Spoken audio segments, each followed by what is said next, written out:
Good morning. This slide presentation is sent to you in preparation for our K-12 meeting on October 22nd, 2012. This particular slideshow is designed for the K-6 elementary principals, and it discusses standards-based report cards and how our current report cards are set up. There are 14 slides in this set. Please hit the play button to progress to each slide, as well as the slide button on the left. Although this is our second year with standards-based report card, the questions that they answer are still worth repeating. In contrast to a grade report card, a standards-based report card asks the question, has the student mastered the standards in a particular category, strand, or domain? Are they able to independently apply these grade level standards? There are 6 main characteristics of a standards-based report card, including the ones that we've designed for the Cheshire Public Schools. Those 6 characteristics are described on this slide.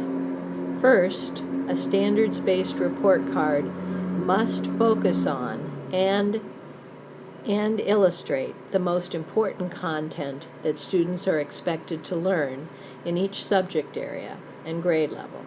Second, all teachers must agree that these standards are the focus for their instruction, student learning, and our assessment. Third, we need to illustrate those standards on the report card in a succinct manner. And usually most people do that by grouping these standards into set categories, domains, or strands. Instead of receiving a mark or a score for each standard, instead, students receive a mark for each category.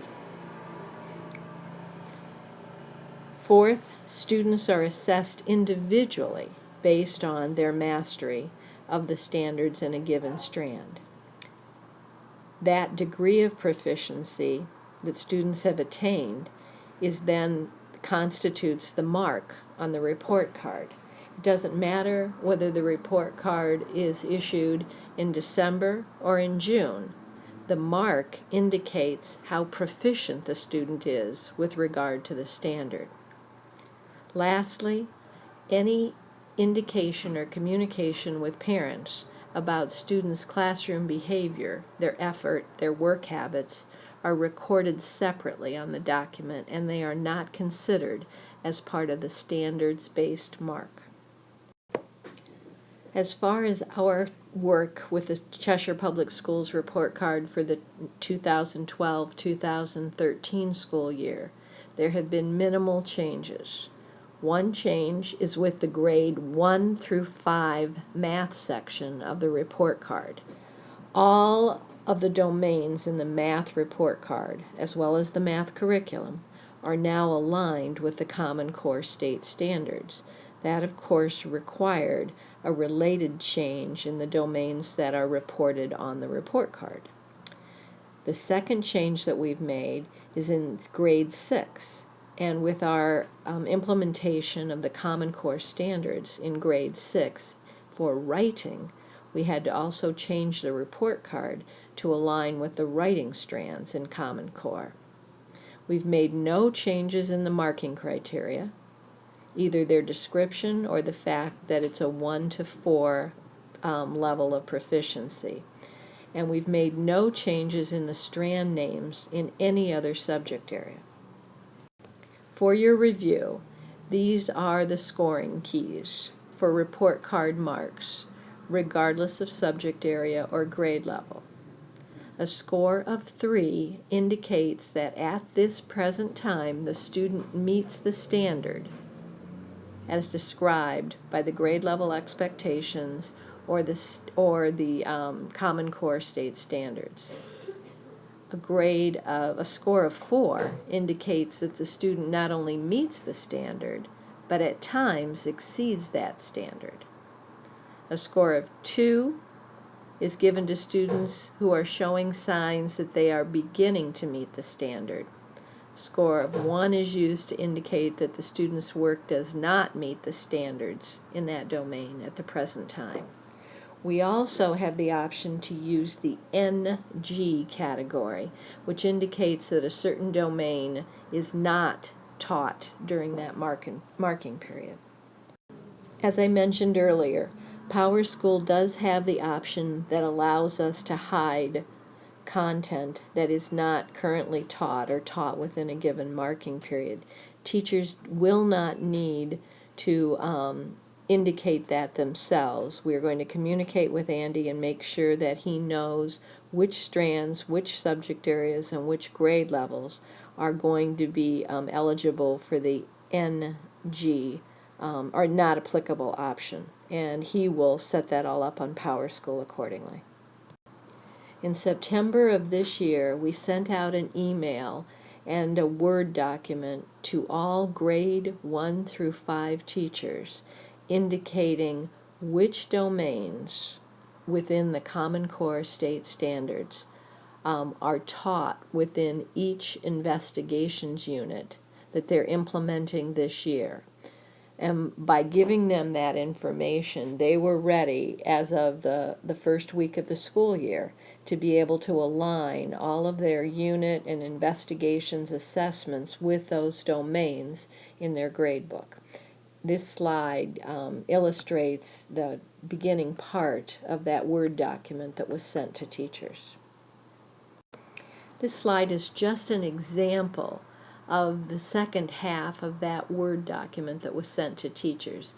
In this grade 5 example, you can see that during the first 3 weeks of October, teachers are working on the second investigations unit in math, and that addresses the measurement and data domain on the Common Core state standards. As you move to the farthest right column on this table, you'll notice that that measurement and data domain is aligned with the December report card. Once again, the measurement and data domain will be open on the December report card for scoring with regard to students' mastery level. If teachers ask for suggestions from us about grading, these are some ideas that we can offer to them. Best practices suggests that the use of end of unit work, end of unit assessments are the most valid indicators of student mastery of a given strand or a given domain. So our suggestion to teachers is try not to average students' work over the course of a unit, but instead focus and concentrate on students' work at the end of the unit as the best indicator of their mastery of that particular domain and its related standards. Please bear in mind that with regard to the subject area of writing, grades K through 5 teachers are still using the 6 trait rubric to score students' final authentic writing pieces in each grade level.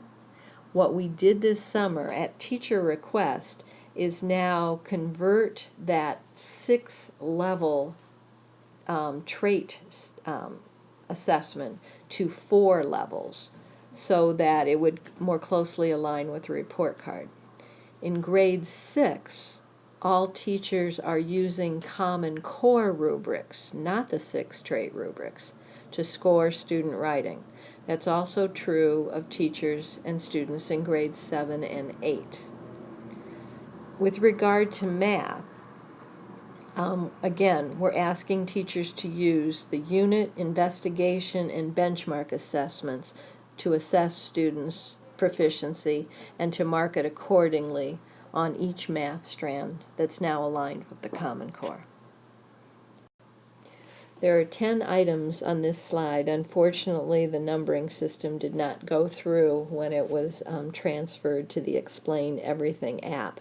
But this might be an interesting slide for us to go through when we have our conversations on Monday with regard to what we believe constitutes best practices for grading in a standards-based setting. So as you look at each of these 10 behaviors, could you consider them, true or false, to be indicators of best practice? For example, number 1, averaging grades. Would you consider that practice to be a good thing, a true thing, an indicator of best practice when it comes to standards-based grading?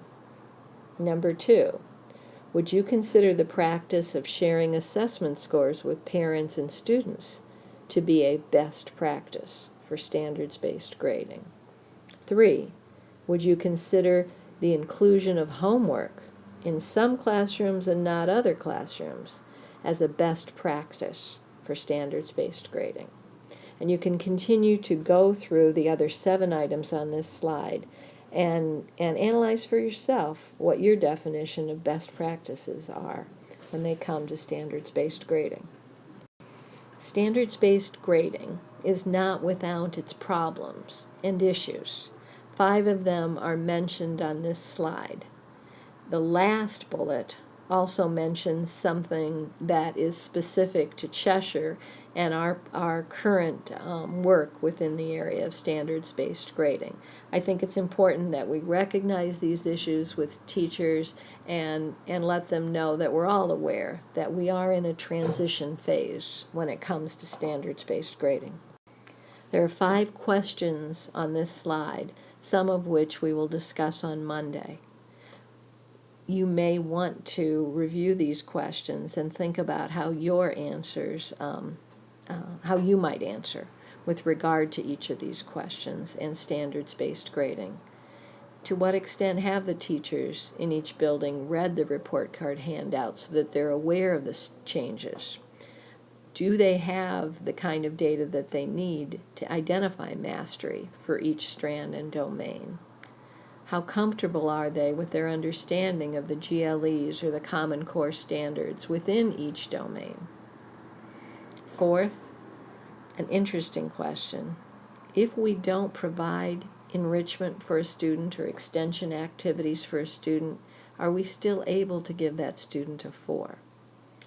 And then lastly, the awareness that many of our science and social studies units have objectives for each unit of instruction, but we don't always have or use common assessments. To what extent are teachers using their own assessment data in these areas? The last thing you might want to consider before coming to the meeting on Monday is the particular questions that you're hearing from your faculty that haven't been addressed by the last 13 slides in this presentation. I hope it's been useful and informative, and we'll see you on Monday.